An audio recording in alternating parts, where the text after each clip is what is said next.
Bonjour, bienvenue à tous, on se retrouve aujourd'hui pour une nouvelle vidéo.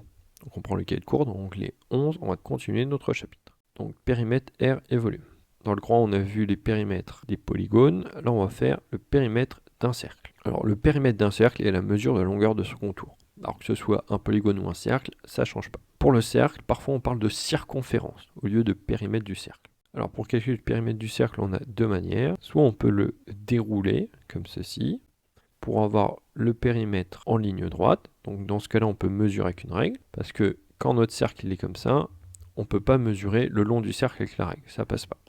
Donc soit on peut le mettre à plat et mesurer. Donc comment on fait ça? En fait, on le fait plutôt dans l'autre sens, on fait plutôt comme ceci. On part de la forme et on va enrouler une ficelle ou une corde le long de notre forme. Quand on arrive à la fin, soit on coupe pour que ça se rejoigne tout pile, soit on met un petit coup de crayon, ensuite on redéplie notre corde qu'on vient d'enrouler, on retire l'objet et on mesure le long de cette corde. Donc on peut avoir le périmètre d'un cercle comme ceci, et quand ce n'est pas possible de faire comme ça avec une corde ou une ficelle, il va falloir qu'on utilise une formule. Alors, propriété. Soit C un cercle de centre O et de diamètre D, le périmètre de C est P est égal à D fois pi. Alors, là, dans la formule, il y a un nombre un peu bizarre qu'on ne connaît pas. Alors, pi, c'est un nombre qui vaut environ 3,14. Donc, le vaut environ, on note ça avec un égal, mais les barres, elles sont pas droites, ça ressemble à deux petites vagues. Donc, ça, se dire pi est environ égal à 3,14. Alors, ce nombre-là, c'est le rapport entre le périmètre et le diamètre. Pi, c'est un nombre qu'on peut trouver en faisant P divisé par D, le périmètre divisé par le diamètre. Alors, dans un cercle, le diamètre est 2 fois plus grand que le rayon. Donc le diamètre, c'est 2 fois r. Donc en sachant ceci, on peut remplacer dans la formule et réécrire une deuxième formule, P est égal à 2 fois pi fois r. Moyen mnémotechnique, on retient 2 pierres, comme 2 cailloux. Alors, il existe plusieurs versions, mais on peut écrire un petit poème comme ça pour trouver les premières décimales de pi. Que j'aime à faire apprendre un nombre utile aux sages, immortel Archimède, artiste ingénieur, qui de ton jugement peut priser la valeur? Pour moi, ton problème eut de pareils avantages.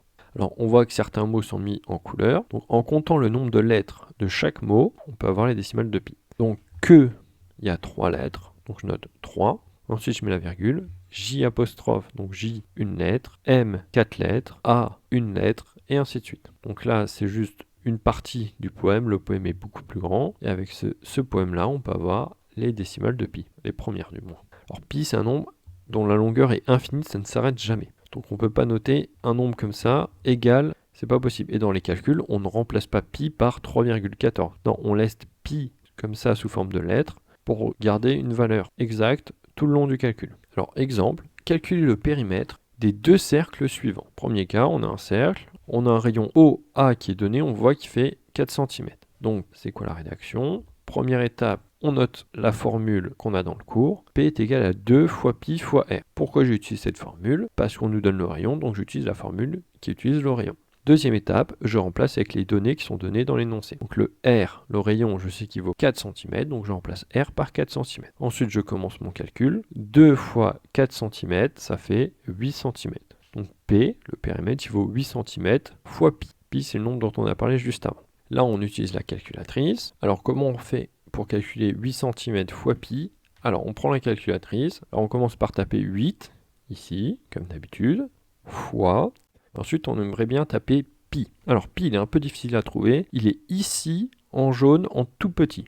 Comment on fait pour pouvoir avoir ce qui est en jaune? Il faut d'abord appuyer sur cette touche seconde, qui est écrit en jaune. Une fois qu'on aura appuyé sur seconde, il y a un petit S qui va s'afficher en haut pour nous dire qu'on est bien sur les touches jaunes. On appuie sur cette touche avec x10 avec un petit X en haut. Ça va nous taper pi. Et ensuite, là, on a deux solutions. Soit on appuie sur égal. La calculatrice va nous dire que 8 fois pi, ça fait 8 pi. Donc ça ne nous avance pas tellement. Nous, ce qu'on voudrait, c'est une valeur approchée. Une valeur qui n'est pas exacte, mais qui se rapproche suffisamment de la valeur réelle pour avoir une idée assez correcte du résultat. Donc, quand on a 8 pi ou juste avant d'appuyer sur égal à l'étape précédente, on réappuie sur seconde pour avoir les touches jaunes. Et là, au-dessus du X, qui veut dire exécuter, qui veut dire fait le calcul, on voit qu'il y a les deux petites vagues de environ égal. Donc on récapitule. 8 fois seconde pi seconde environ égal. Et là, normalement, la calculatrice nous donne un résultat avec une partie décimale très grande. Et on prend en fonction de ce qui est donné dans l'énoncé, un chiffre après la virgule ou deux chiffres après la virgule. Là, moi, j'ai pris deux chiffres après la virgule pour ce résultat-là. Deuxième exemple,